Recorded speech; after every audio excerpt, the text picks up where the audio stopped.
Have you ever known exactly what you wanted to say in English, but the moment you tried to speak, your mind went blank?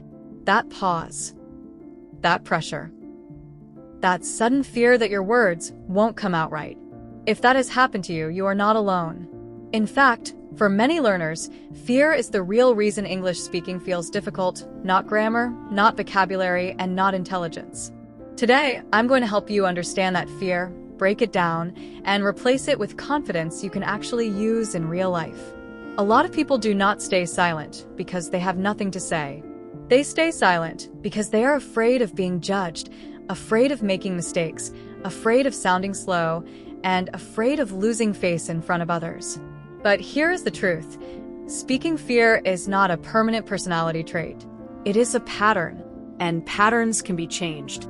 In this video, you will learn why fear appears, what it does to your brain, and how to train yourself to speak anyway. You will also hear real-life scenarios, practical exercises, and mindset shifts that help you move from hesitation to action. If you are ready to stop hiding your English and start using it, subscribe to Daily English, like this video, and comment the word confidence so I know you are here to grow with us. Why fear feels so strong. Fear often starts before you even open your mouth. You imagine a mistake. You imagine someone correcting you. You imagine silence after your sentence. And suddenly, your body reacts as if you are in danger. Your heart beats faster. Your breathing changes. Your thoughts get messy. Your language slows down. This happens because your brain treats social embarrassment like a threat.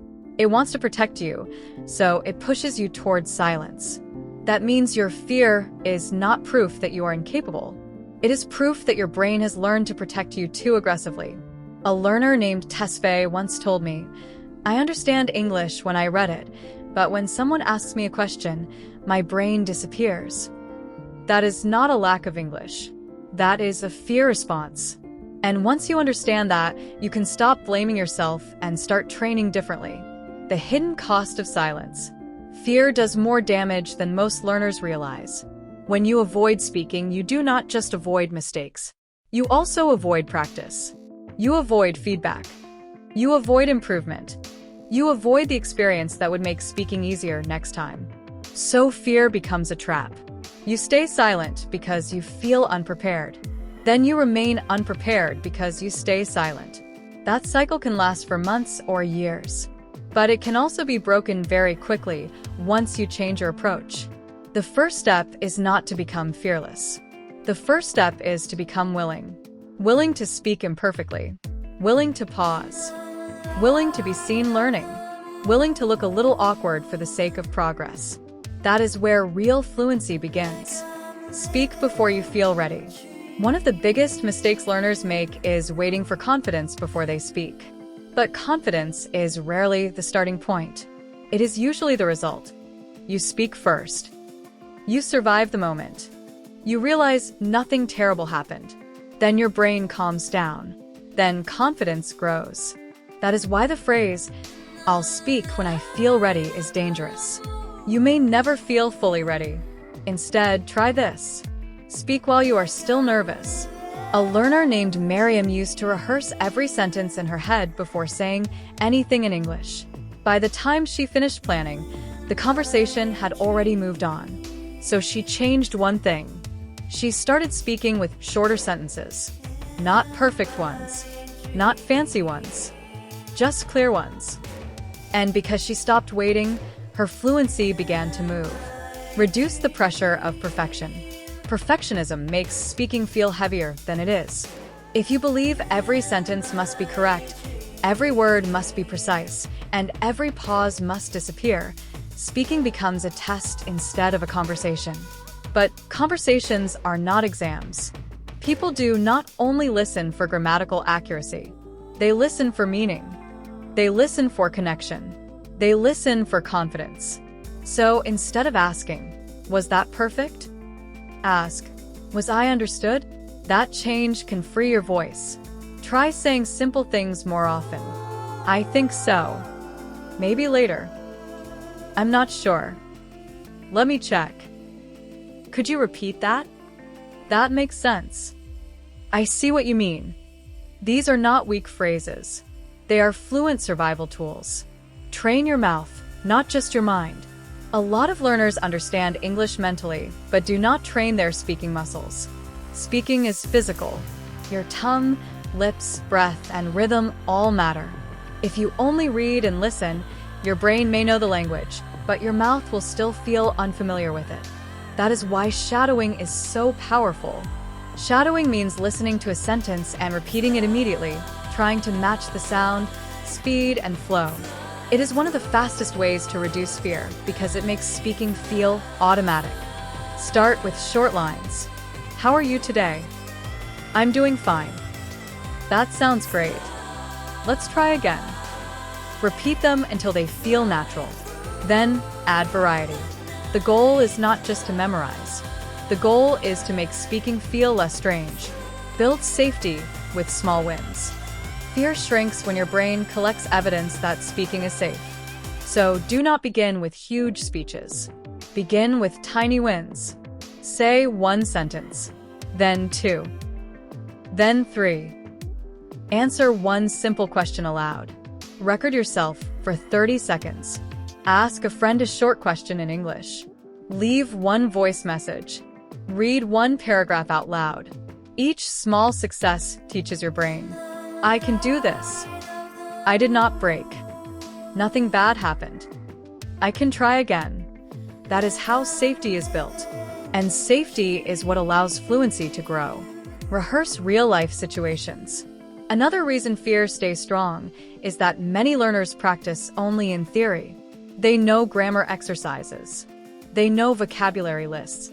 But when real life happens, they freeze. Because real-life speaking is unpredictable. So you need to rehearse real situations. Imagine these moments.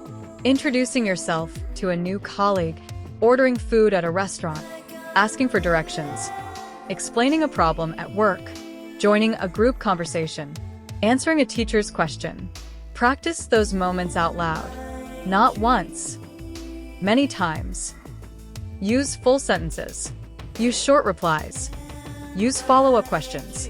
For example, could you show me where it is? I'm looking for the bus station. I'm still learning English. Could you speak a little slower? These are practical sentences that reduce pressure in real situations. Learn to use bridge phrases. One advanced skill many learners miss is the ability to bridge a pause. When you are nervous, you do not always need the perfect answer immediately. You need time. Bridge phrases give you that time. For example, that's a good question. Let me think for a second. How can I explain this? I know what I mean, but let me say it clearly. That's interesting. I'd say, from my point of view, what I would add is, these phrases are powerful because they keep you speaking while your mind organizes itself. They make you sound calm, even when you feel unsure. That is a major confidence skill. Stop measuring yourself against others. Fear often gets worse when you compare yourself to more fluent speakers. You hear someone speaking smoothly and think, I will never sound like that. But you're not hearing their journey. You are hearing their result. You're not hearing the awkward first years. You are not hearing the embarrassment. You are not hearing the practice behind the performance. So do not compare your beginning with someone else's middle or end. Measure yourself against your previous self. Can you speak a little longer today? Can you pause less? Can you answer more quickly? Can you recover faster after a mistake? That is the kind of progress that matters. Use emotion to remember language. Fear weakens memory, but emotion strengthens memory. So when you practice English, attach it to real feeling. Do not only repeat dry sentences. Say things that matter to you.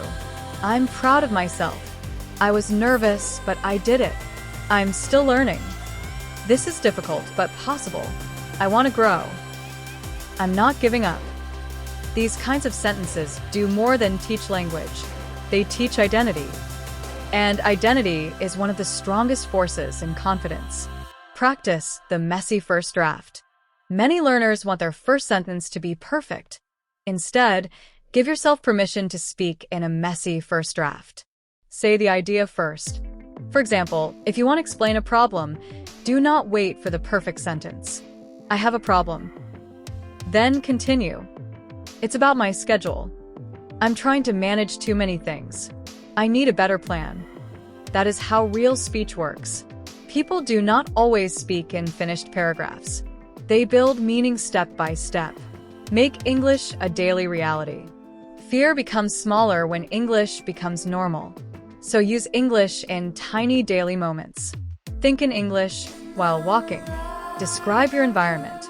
Talk to yourself while cooking. Read your messages aloud. Summarize your day before sleeping. When English appears every day, it starts to feel less like a performance and more like a habit. And habits are much easier than pressure. What to do when you freeze? Freezing is normal. If you freeze during a conversation, do not panic. Do this instead. Breathe slowly. Smile if you can. Use a bridge phrase. Ask for clarification if needed. For example, "Sorry, could you say that again? Let me try once more. I know the word, but I'm searching for it.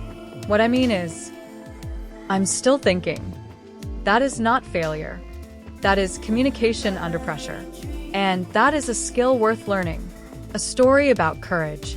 A young man named Daniel once avoided English conversations for years. He knew many words. He understood videos. But in real conversations, he became silent almost immediately. So, he decided to speak badly on purpose. Not carelessly. Just honestly. He allowed mistakes. He allowed pauses. He allowed himself to sound simple. At first, it felt uncomfortable. But then something changed. He started surviving it. That was the turning point.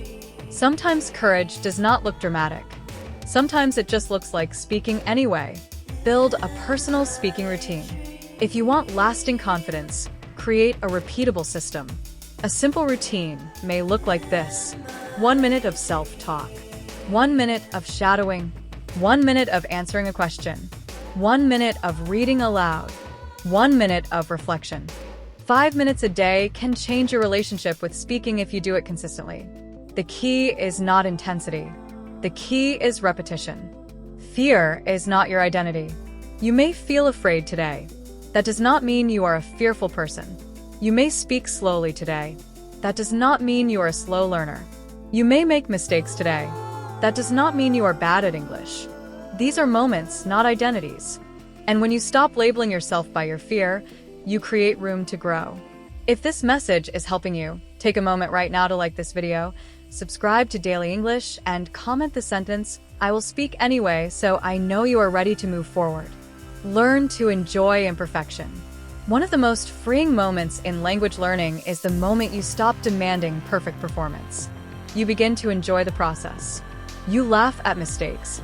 You learn faster. You stay longer. You improve more. That does not mean you stop caring.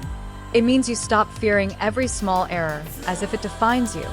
That shift is huge, because relaxed learners usually improve faster than tense learners. Become comfortable with exposure.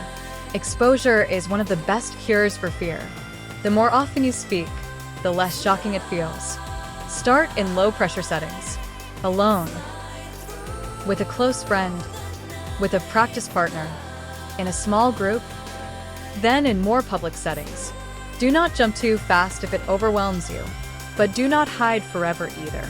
Progress lives in controlled exposure. Use self-compassion, not self-attack. When you make a mistake, do not punish yourself. That only increases fear. Instead, respond like a coach. "That was okay. I can improve that. I learned something. Let me try again." This is part of the process. Self-compassion makes practice safer, and safer practice produces better results. Keep a fear log. This is an advanced but very effective idea.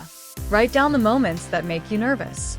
Maybe it is answering phone calls, speaking to strangers, talking in class, introducing yourself, ordering food, giving opinions. Then practice those situations one by one. This helps you stop treating fear like a mystery. You identify it. You face it. You reduce it. Fear of speaking English can feel huge, but it is not permanent. It is learned. And what is learned can be unlearned. You do not need to become a different person to speak English. You only need to become a little braver, a little more consistent, and a little less afraid of imperfection. Speak before you feel ready. Use simple sentences. Practice real situations. Allow mistakes. Trust the process. That is how your voice grows. That is how confidence is built. That is how English starts to feel like yours. And remember this: every time you speak, even with fear in your chest, you are not failing. You are training. Thank you for learning with me today on Daily English.